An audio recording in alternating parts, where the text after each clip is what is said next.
An ex-volunteer to Representative Lauren Boebert ripped into the Congresswoman for being a drama magnet. The Washington Post's Ben Terrace recently spoke to a former Boebert volunteer who said that her friends and other volunteers from previous campaigns felt like they had been used by the Congresswoman and thrown away, which doesn't surprise me. Terrace also wrote that close Boebert associates began suffering from quote-unquote drama fatigue as a result of her actions. Once again, not at all surprising, not at all shocking. Yeah, okay. Now, this is former volunteer Savannah Wolfson, who admitted that she no longer lives in the lawmaker's district and that she was unhappy to see what she had become when she took her act on the road to Washington, D.C. Wolfson said that last year she and some of her friends had noticed Boebert posting weird pictures on Facebook that looked like she was constantly at frat parties.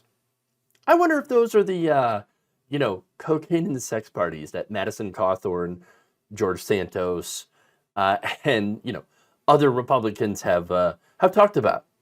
And maybe, allegedly were part of, like Matt Gaetz. Interesting. So now one of her friends decided to text Boebert with a warning saying, quote, "I don't know if this is the road you want to go down." Wolfson said, paraphrasing the text, Terrace reported. Now, how did Lauren Boebert respond to this? Hey, you're supposed to be a good Christian woman, right?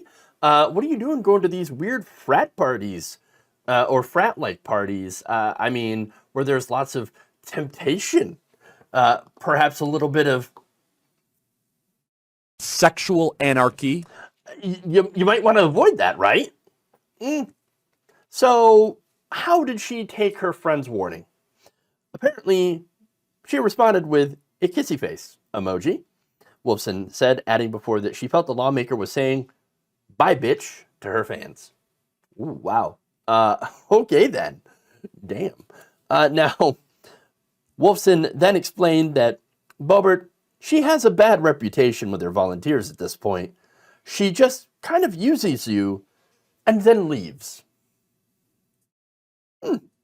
Wolfson also noted that this is one of the contributing factors into why she had left that district. So now, here's the thing.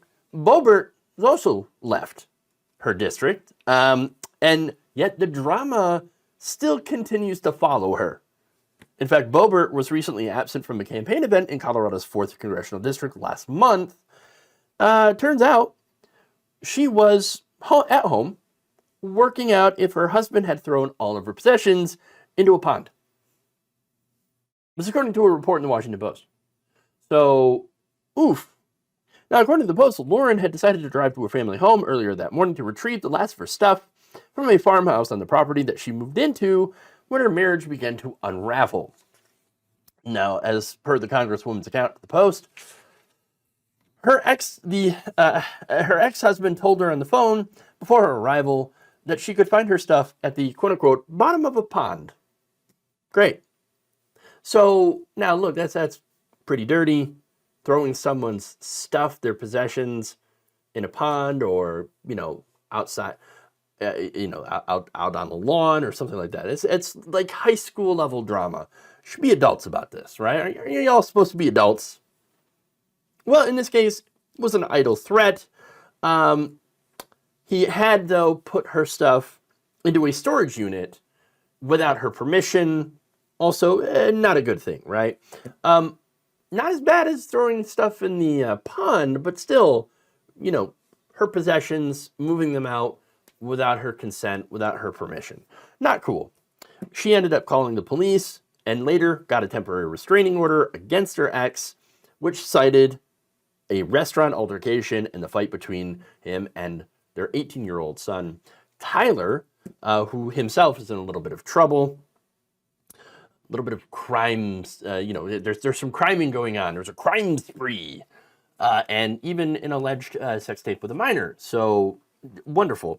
Now, according to the Denver Post, Boebert also wrote in the filing that her ex-husband had made multiple suicidal threats and threats to harm her in a period lasting more than a year. So, this is drama. This is a toxic relationship. And by the way, this is something that nobody deserves to be in. So, I do have a little bit of empathy here even though I shouldn't, but I do. That said, I'm going to switch gears and talk about moving to the 4th District, right? So why? Well, again, I think there's quite a few reasons as to why.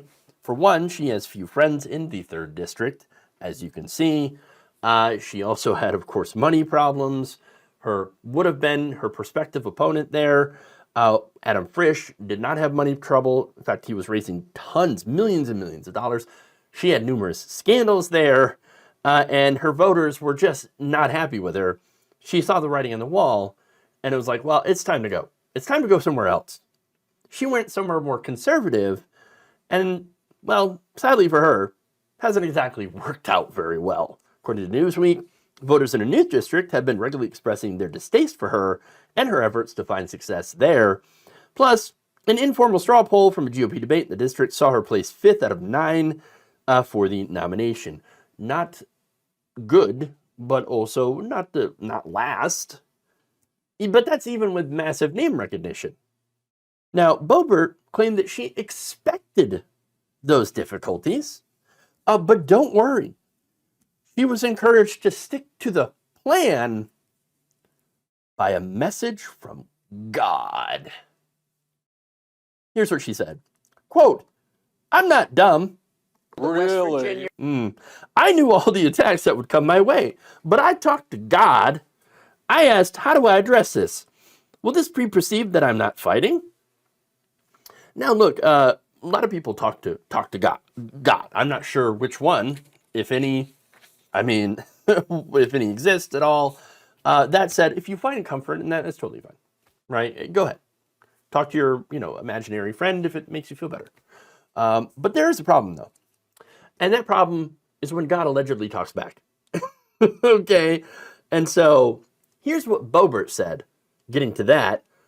And God said, "Do you have more faith in your ability to fight or my ability to open a door?" She said God spoke to her and said those words. Now, look, I'm going to quote psychologist Thomas Saz, who said it best when he said, if you talk to God, you're praying. If God talks to you, you have schizophrenia.